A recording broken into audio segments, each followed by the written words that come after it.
This one is called Death and Rebirth Comics by Jay Wilburn. He was always destined to die at work. A lot of his friends said that about him after it happened. Of course, he never heard it. If Dave Fisher realized what had happened to him when he collapsed next to his register at Fisher Books, he might have been okay with it. Before he opened the store in 1948, he had worked in a foundry under one of his former commanding officers. There were all sorts of risks of death there, and though he was thankful for that job after the war, he certainly hated it too. Of course, his job before that was storming beaches and liberating camps. Right up until the day Dave collapsed in his bookstore while clutching his chest, he still remained surprised he'd survived his long vacation across Europe, courtesy of Uncle Sam. All right. Dave lifted his head and still clutched his chest for a moment before he straightened his suit. Dying was always confusing, but Dave had particular trouble figuring out that he had passed. His body was still there, slumped and going cold. It wouldn't be discovered until one more customer entered the bookstore a full hour after closing. Dave's wife would be informed shortly after that, not surprised at all that her husband had stayed late until the officer arrived with the bad news. His kids were grown by that last day in 1964, and they wouldn't find out about their dad until the following day. He didn't see his own dead body, though. Didn't notice it. Wasn't prepared to really see it. Dave Fisher, his spirit anyway, wandered between the shelves for several days and nights. "It's getting slow," he kept saying. The passage of time was confusing too, but not because it was slow. Dave was missing things, which was very different from how detail-oriented he was in life. He only just began to realize something bigger was amiss when he spotted the front window soaped over and the sign turned to close even though it was broad daylight. He wasn't a cursing man, not since he left the service and cut back on his drinking. It wasn't a religious thing, although he did believe in God. The war didn't beat that belief out of him, although it almost did. The fact that he wasn't seeing God following his death added to his confusion. Dave had stopped cursing because it made him feel less like himself. It made him feel low in front of his wife and kids, made him feel like his mother would be ashamed of him, and he had plenty enough that brought him feelings of shame after the war. He decided he'd had enough low days for a dozen lifetimes, but he let a few choice words fly when he saw the condition of his windows. Why would kids do that? The locked door refused to give. He tried to turn the latch from inside a few times, but his fingers kept slipping off. He managed to get the door to rattle in its frame once and then a second time. This was over the course of a few hours. But Dave didn't feel the passage of that time, not the way living people outside the closed bookstore experienced it. Not all ghosts were capable of those little interactions with the physical world. It wasn't much, though. Any passerby would have chalked it up to the wind, even though everyone in town knew that Dave had passed away weeks ago inside. Even the folks who didn't really believe in ghosts believed a little when they were around a place where a person had passed suddenly. He tried once more to force the door. Business was hard enough without having your windows covered and your door locked during the workday. Never mind that it was now almost sundown and the owner was dead. This time the door did not rattle, but his hand, as he perceived it, slipped through the solid glass. It felt like a blade through his bone and the bones and veins in his wrist. It hurt like hell. It shocked him out of his selective blindness as well. None of that physical sensation was real, though, as his hand, wrist, and the rest of his body, and even the suit he still thought he wore, were now under the dirt 11 miles away. His fingers outside the door grew numb. Pain traveled in both directions from the dividing piece of glass. The cold outside was so deep as to burn like a freezer. It instantly reminded him of that terrible winter back in Europe. Dave drew his hand to his chest and felt raking agony as it passed through the glass again. He rubbed the back of his aching knuckles and stepped away from the door as if the thing had stung him. He turned and really looked at his store. The shelves were empty. Canvas sheets that covered some of them had slipped off to puddle upon the unswept floor. A few books remained stacked in spots as if forgotten. Dave approached slowly and examined the torn cover of one. In 1964, he still had mostly hardbacks. That's a first edition. Why would you leave it like this? He scanned the room and spied the discolored square on the counter where the register used to be. He breathed out his wife's name and then each of his sons in the order of their birth. While he did this, he thought about and remembered collapsing on that counter in what just felt like moments ago to him. But now he darkly realized it had been longer. The pain in his hand, even as it subsided, reminded him of the crushing agony in his chest that had traveled down his arm. He should have gone to the doctor more and sooner, like his wife asked. In 1964, heart attacks had come quick, and often were not survived. My father went the same way. He followed that with another breathy curse. Dave looked over the empty shelves again. If he concentrated, he had vague memories of his wife, two of his sons, and some friends from church unloading the shelves. He had not registered what any of that meant at the time. He'd still not been seeing clearly then, not as clearly as he saw now. "I'm dead," he said out loud. At least it felt out loud to him. He waited, expecting his body to turn to vapor, to either ascend or descend to the next level as his works in life might have dictated. But it appeared that the revelation alone was not enough to move him on. Where was God? Where were the angels and his relatives to greet him? Where was his reward or punishment following the judgment? This could be the punishment, he told himself. What can be worse than seeing everything you worked for deteriorate over time? Maybe hell was a place on earth after all. He thought this more than once before as he witnessed what people were capable of doing to each other. When he turned forward, he found the windows boarded over as opposed to soaped. Time had slipped by again. Dave remembered he had grandchildren on the way, and despair filled what he perceived as his body. What a shame he would never get to hold them. What a shame his wife had to go on alone. She was relatively young. She'd probably remarry, but he didn't want to think about that. How many men had died young right in front of him overseas as he went on breathing. They had been kids and would never be anything else. Dave supposed he should be grateful for the life he had, but that wasn't so easy when he found himself a ghost losing time in his abandoned bookstore. How long? Getting no answer, he approached the door. The only signs of daylight were harsh slivers that passed along the edges of the boards. Dave bent down and brought his eye close to one of those gaps. He still recognized most of the business outside.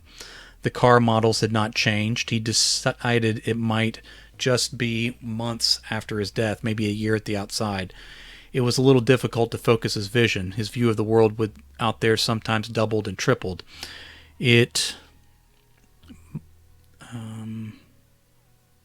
Lost my place. Doubled or tripled. It was suddenly dark again, and the streetlights spilled pale glow over the deserted downtown, making him sad. Dave turned to see in the dim interior that even the shelves had been removed at this point. This was now a deserted, abandoned building. All signs of life had been removed. All signs of life. Dave snorted, and it made his imaginary sinuses hurt. He supposed he knew that his sons had found better work on their own. That was the dream he had for them, wasn't it? Maybe he thought he'd live long enough to pass this place on to his then unborn grandchildren. Some men died young on foreign beaches, while others didn't quite make it long enough to hold their grandchildren. Dave Fisher, not moving on from the abandoned building, stood and waited. He wasn't sure what he waited for, though. Dave got better about keeping track of time. It still slipped past him in chunks on occasion, but he was pretty good about catching back up with what he missed. Of course, it helped that Parker Hardware moved into the space in 1965. Dave liked Tony Parker. Tony never served, but Dave was sure had he met Tony in life, they could have been friends. Tony stayed late to catch up on work as well. Sometimes Tony's wife, Alice, and his daughter, Millie, came in to help. Tony welcomed them, but also insisted they go live their lives. That was what he worked for. That was his dream for them. Tony was a good guy, but Dave had a hunch about what would happen to Parker Hardware once it was Tony's time to move on. One night, Tony sat over his account books in the back under a shallow light. Dave took the liberty of watching over the living man's shoulder. It was hard to focus his non-existent eyes, but Dave did the best he could. He understood keeping the books. He also figured out what was keeping Tony up at night. "I know it seems tough," Dave said, knowing at this point he couldn't be heard, "but you run a good business. You have loyal customers. You're good to them. You'll weather the storm, old friend." Dave thought he might be overstepping, but it probably didn't matter since no one could hear him anyway. But that night, Tony Parker did turn off the light and go home. Dave assumed the man went home. He could have been going to a bar to drink away his sorrows. Dave hoped not, mostly for Alice and Millie's sake. He spent a long time staring out the front window of the hardware store at businesses that were slowly changing into names he did not recognize. As he watched the town evolve before him, he thought about his own family again. His wife never visited the hardware store. He started to wonder if she might have moved away to start a new life, maybe a new life with someone else. The new kid was stealing from Tony Parker, and it pissed Dave off to no end. He actually tried to punch the little punk more than once and failed. One time, the kid scratched at his neck after one of Dave's haymakers. That probably meant nothing, though. Then he tried something. The kid is stealing from you, he whispered in Tony's ear day after day. It was maybe a week later that Dave noticed Mr. Parker watching closer. A few days after that, the kid was caught and dismissed. A couple nights after that, a brick came through the front window and passed right through Dave's form along with jagged shards of glass. Dave actually tried to chase after the laughing thugs outside, but even with the window gone, he found himself incapable of passing through. Tony could hardly afford to replace it, but he did. They never pinned it on the kid, as far as Dave could tell. There were other setbacks as well, but none as big as the day Tony Parker collapsed in the floor one morning. Several people rushed to his side, including unseen Dave Fisher. Tony was quite old at that point. He'd had bypass surgery, and Millie had watched the store for the few weeks of his recovery. He did not recover from this last one, though. For a number of days, Dave kept expecting Tony Parker to show up as a ghost, too. He had died in the store, after all. Dave was still here. It just stood to reason. But Dave remained alone as the single haunting spirit of this address. Staring out the window and thinking about it brought him little comfort. It was 1982 at this point, and he recognized nothing out there. Alice and Millie worked to keep the store open. Dave was proud. He wondered if Tony could see them and all they did for his legacy from wherever he was. Maybe he was here too, but ghosts just couldn't see each other. Dave had never observed another ghost as far as he knew. He tried his best to speak encouragement to the Parker ladies, but times had changed. There were large chain stores to compete with. Dave was kind of glad he didn't live long enough to deal with that himself. They finally had to close the place in 1984. He hardly blamed them, but was sad to see the place go. He had kind of felt a partial ownership of the store after all these years, not to mention that it was lonely once the place was empty again. It was hard to track time like this. He wondered if he'd ever be free. He wondered if his wife was still alive, what his kids were doing, what kind of people his grandkids that he never met turned into. The comic book store opened in late spring of 1986. When he learned the name of the store was Fisher Comics, Dave was sure it was one of his sons or grandkids who took the place over. Art Spire was no relation, though, not unless Dave had Jewish heritage he was utterly unaware of. Things had been tough in town for Jewish businesses in Dave's day. That bothered him on a deep level. Dave would have never described himself as a liberal or a progressive. Those words had slightly different meanings in his time. But he had fought a war against that sort of nastiness. He had walked through camps where hell had bled out on earth. He suffered nightmares the rest of his life from it, and even in death he remembered still. Seeing that same hatred played out at home during his lifetime made him feel ashamed. Art seemed to get along fine. He was jovial and remembered customers' names. Dave would have described Art as bookish. Nerdy was the word for it today. At first, Dave thought he might be quite helpful if he could get through to Art. Dave had been a bookstore owner after all, and it turned out that Art Spire named the store after Dave's original business in the spot. That was something, and Dave appreciated it. Inside was a framed picture of the store, and the outside of the store looked quite similar to Dave's original facade, a real tribute. But Dave Fisher was lost in the world of comics. They had existed in his time, of course, but nothing like this. There were more heroes. Many of them had multiple books. People paid big for the old comics in good shape. What kid ever kept a comic in good shape? Some were sealed in plastic, never to be opened. And the way they depicted female hero characters, it was practically smut. Dave spent years just sort of turning in circles, watching all the color along the shelves blur through his vision as more and more titles flew on and off the walls. Then Art started selling more toys than comics. After that came card games Dave didn't understand. Art held tournaments in the store at night. Dave tried to pick up on the rules, but eventually gave up. Business dropped off, and before Dave knew it, Fisher Comics closed for good in 1992. Another business with the Fisher name had gone under. As far as he knew, Art Spire had survived at least. That was an accomplishment over the previous two owners. Dave spoke to the dark, empty building. "Good for you, Art. Be well, my friend." A video store, Dave said out loud, from his perspective anyway, again. He was still trying to wrap his head around the concept. Hightower Video opened in 1993. Mr. Hightower was a giant of a man.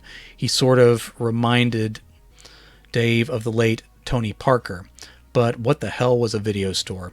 It appeared that the movies could be obtained in boxes and then watched at private houses. Sometimes the kids working the store would play movies over the televisions mounted from the ceiling, but Dave still pictured families using theater-style projectors in their living rooms. What a wonder to behold. As this store started to struggle, Dave empathized, but had no concept how to help. The business model made zero sense to him, no matter how long he watched customers come and go and return again. Be kind, rewind. Dave read, but he pronounced wind like a blowing wind. It was like a foreign language to him. When Hightower Video finally closed and Billy Hightower moved on to other things, Dave wasn't surprised.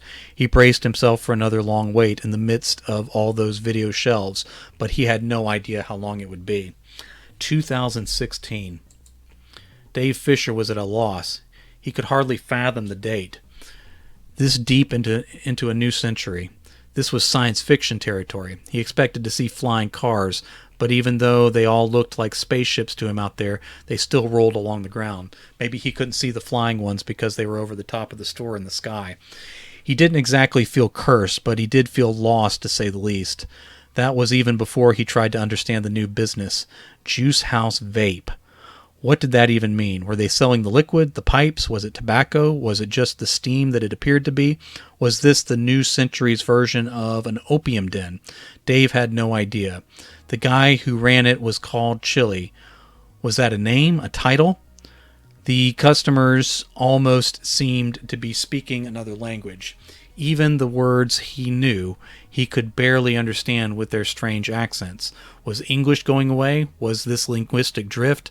Would he soon find himself an alien in the place that used to be his bookstore? Something happened in 2020. Chili still ran the place, but wore a mask like a doctor. Dave assumed it was a fashion statement of the day. Chili kept the place up, but was constantly closed that year. Others outside wore those masks as fashion, too. Dave started to believe he was seeing ghosts wandering the streets out there, but he couldn't be sure. Some of the figures out there were gray and listless. Dave could almost see through a few of them. One wandering spirit had swollen eyes and some sort of plastic tube protruding out of his mouth where it was taped in place. Dave Fisher might not know a lot about the new century, but he knew that was no vape pen. Dave could imagine the guy dying like that in a hospital bed and then wandering the earth forever. Others shuffled along with their eyes closed and wearing hospital johnnies. What Dave thought of as the normal people walked in and around these tortured figures without acknowledging anything was out of the ordinary. "I'm glad I died in a suit," he said to himself quietly as he tried to make sense of the world. He started to think about the Spanish flu. It had been 100 years. David heard stories about it from his parents and saw family photos with people wearing masks, not unlike what he was seeing here in the 2020s. He had only been a baby, though, and remembered none of it firsthand. Chili finally shuttered the place in 2021. Whatever was going on out there making those strange ghosts, it had finally killed the vape shop, too. Death and Rebirth Comics opened in early 2022. Dave braced himself to be even more lost than before, but the new owner set the place up much like a bookstore. There were still games and toys. There was also a coffee shop. Lots of people sat and read like it was a library. Dave had his doubts that was a good business model, but they bought stuff too. Dave kind of wished he'd thought about it when he had been alive. Some people still wore the doctor mask, but that fashion appeared to be going out of style. Spanish flu or no Spanish flu. Josh Fisher, Dave wondered. It wasn't an uncommon name, but he made sure to listen in on Josh's conversations to see if he could find anything out. One day, Josh's girlfriend was there. She had blue hair and a ring in her nose like a bowl. Dave tried not to judge. Who knew what planets mankind had reached at this point? And she was nice to Josh, very supportive no matter what world she was from. They discussed the building belonging to Josh's great-grandfather. Dave Fisher had no physical heart anymore, but he still felt it skip a beat. It had been a long trip around, but finally one of his descendants had made good by the place. Dave hoped this one would last longer than some of the others. He wasn't sure what he could do to help that, but this was family, and he intended to do right by them any way he could. He looked toward the window and through at other businesses and cars he no longer recognized, even the non-flying style of cars. Instead of dwelling on the outside he could never reach, Dave focused on the work Josh Fisher put into making this haunt inside a fine business again.